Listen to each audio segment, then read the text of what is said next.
今年我竟然收到红包了，我已经很多年没有收到过年红包了。我说到这儿，估计有些朋友应该猜到我为什么会这么高兴，因为这个红包它意义非凡，不是我爸妈给的，是小慧同学他的爸爸妈妈给我的过年红包。这都意味着什么？意味着就是我最忧虑的地方，就是他爸妈不同意我们的婚事。那么这一次我没想到的是，他的爸爸妈妈竟然答应了我跟小慧的婚事，也就意味着说，不出意外的话，今年就会完成我的人生第一件大事，就举办和小慧的婚礼。到时候记得给王导庆祝一下就可以了。王导在这儿也祝所有的一直以来支持王导的朋友，祝你们马年大吉，马到功成啊！这个视频呢，也跟大家来讲一讲啊。昨天我连着看了3部电影啊，没看完啊，我来跟大家来说一说我对这3部电影最直观的感受。现在票房谁输谁赢基本上已经成定局了啊。目前来讲，沈腾韩寒导演的这个《飞驰人生3》目前票房预测是50.43亿。应该就是冠军了啊！第2名就是张艺谋、易烊千玺啊，他们一起制作的《惊蛰无声》，目前票房预测是16亿左右。第3名就是《熊出没》了啊，《熊出没》是每年合家必看的一部合家欢电影，动画电影，目前票房预测是12亿左右。第4名是《镖人》，吴京、李连杰的，然后目前票房预测大概是9亿左右。然后成龙大哥的这个《熊猫计划》，这个票房应该是不是很高啊，大概在5亿左右。还有王鹤棣、韩延导演他们一起制作的这个《星河入梦》，一部科幻电影，这部电影大概是 1.25 亿左右。这就是目前整个的一个票房预测，因为已经过了2天了嘛，现在口碑基本上都已经出来了，再想有更大的这种票房上的悬殊变化应该是没有了，好吧？我看了3部电影，一个是《飞驰人生》，一个是《惊蛰无声》，一个是《镖人》。那我就针对这3部电影来跟大家说说我对这3部电影最直观的一个看法。说实话，这3部电影给我最大惊喜的反而不是《飞驰人生》，也不是《惊蛰无声》，反而是《镖人》。虽然它的票房并不是说特别高啊，为什么不高？我相信常听我直播看过节目的应该会知道有部分原因。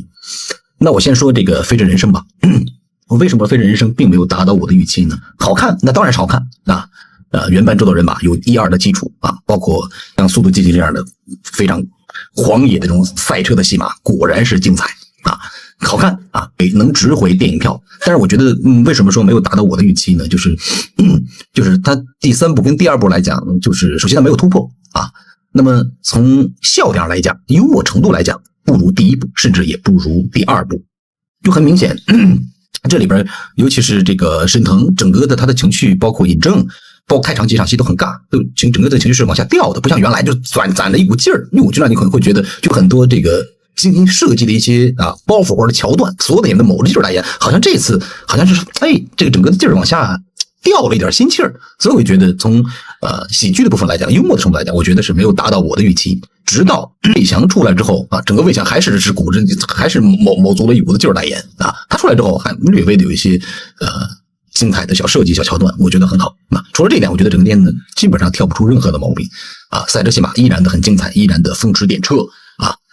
光看这个，我觉得就值回票价了，的确是不错，但是并没有达到我的预期啊。另外，我记错了，还是你们帮我看一看啊？《飞驰人生》这部电影里边是不是连一个女演员都没有，一个女孩的身影都没有？我是不是看错了？帮我回答一下这个问题啊。第2就是张艺谋导演的《惊蛰无声》，对不起，这部电影。首先我看完最直观的感受就是你看的时候，因为你会跟着他整个的心理节奏去走，因为是侦查、反侦查、反转，不停的在反转，所以你会看的时候会觉得整个变得很刺激。包括张艺谋导演这次拍的时候，用了很新鲜的元素，整个因为他是深圳拍的，把现代化的元素跟国安题材结合到一起，我觉得这个创意啊，我觉得这个整个的调性，我觉得还是非常非常好的。但是你看完整个电影，你回来细品的时候，你会觉得可能有些逻辑 bug。我先说这个戏里边演员的表演吧。朱一龙非常非常棒，真的，朱一龙太棒了。千玺依然发挥很稳定啊，现在已经开始演那个国安的副队长了啊，以男子汉的气概现在慢慢已经凸显出来了。包括宋佳，包括张译里边演的演技都没得说啊。有一点我要说一下，里边演员有很多工具人啊，你比如说刘耀文就完全成了一个工具人，这里边没他无所谓，就说几句片汤话。包括张译里边饰演的这个角色，其实也没有起到很大的作用。你包括雷佳音在里边最起码还有一条线在，其实整个电影就是围绕着杨幂、朱一龙、易烊千玺，顶多再加上宋佳，他们4个之间展开的这种互相猜忌、侦查与反侦查之间的这样的一个故事。顺便说一下，杨幂在里边演的也是可圈可点的，非常非常棒。不是你整个看下来会很爽，但是你细品，我为什么说这个故事会有逻辑 bug 呢？因为一部好的电影里边没有角色是工具人的，你就像《无间道》一样，再像这个莫言导演的我不是药神啊，这每一个角色都在片中都会起到多多少少的作用，都是千丝万缕的关系在里边啊，所以我觉得这部电影谈不上是一部特别优秀的电影。我给我评分的话，我顶多可能会达到7分左右，但是不难看，你看的时候全程刺激，但是之后细品的时候会有逻辑 bug。最大的 bug 就是千玺作为一个双面间谍，我是觉得是有点为了反转而反转啊，这是剧作的问题，跟演员没有关系。如果说他是个双面间谍的话，他既要维护外部势力，一个是要维护我们这方的势力，他如何在中间做一个平衡，之前一点铺垫都没有。但是那个时候我已经想到了他是双面间谍了。但是如果你是这样一个身份，你做事情一定是谨慎万分的。但是它里边的行动线有非常非常多，所以我会觉得结尾的这个反转有点强硬。但是还是那句话，你去看这部电影的时候，你还觉得它整个节奏很快啊，被它的剧情一直是带着走，你会觉得整个电影看起来还是挺爽的，可以去看。但是它谈不上一部真正非常非常棒的一部电影。这我在这也说一下，我看了他们的后期制作，整个电影用了将近8台摄影机来拍啊。说实话，我个人觉得有这个必要。有些人会反驳我说，王导那机器多了，那说明啊，你想要捕捉到演员最真实的表演啊。那其实我觉得8台确实有点太多了，你3台就足够了啊。如果你没有一些运镜的话，都是固定镜头的话，3台顶4台就够了。我说实话，我有点不理解啊。这部电影因为这里边没有很大的这种运动镜头，大部分都是固定镜头啊，有小幅度的小横移，个人觉得没必要用8台摄影机来拍。第3个就是吴京李连杰的这个标人了。这部电影说实话比我预想的跟我预想或期待的基本上一模一样。因为我之前说过，这的确是像这样的一部电影，以后像这样的武侠电影以后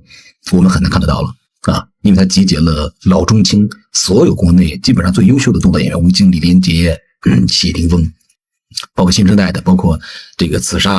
啊，包括陈立，就是整个戏我个人觉得打斗戏份的确我很多年没有看到那么精彩的这样的打斗戏份了，那种酣畅淋漓的。因为现在很多动作戏都是有分，因为很多不是动作演员嘛，都是分镜头来切出来，你就看着没有那么酣畅淋漓。从这个戏里我就找到了之前武侠的感觉。另外呢，就整个戏看下来之后，因为毕竟这个标人这个漫画很火，它有这样的一个故事基础，所以整个的故事很完整，就是你基本上挑不出任何的问题出来啊。里边演员的演技有非常非常的好啊，唯独这里边最大的一个亮点就是陈立军的，这个角色真好，我觉得这个戏拍出来应该他能火，以后不行就当演员吧。这个角色真好，他爆发力很强，而且前后的反差也非常非常大。唯独表现一般的，让我出乎我的意料之外是刺杀，刺杀并没有达到我的预期，因为他演的这个可汗，他阴狠的劲儿不够，他霸气的劲儿也不够，剩下的都很好，李连杰啊。包括吴京啊，甚至里边的小孩小七啊，包括谢霆锋发挥都非常非常的稳定。这里边最精彩的打斗戏份我不说了，你们自己去看，尤其是那种金戈铁马在上面的狂奔，这个马戏的部分，哇，太精彩，这种戏太难拍了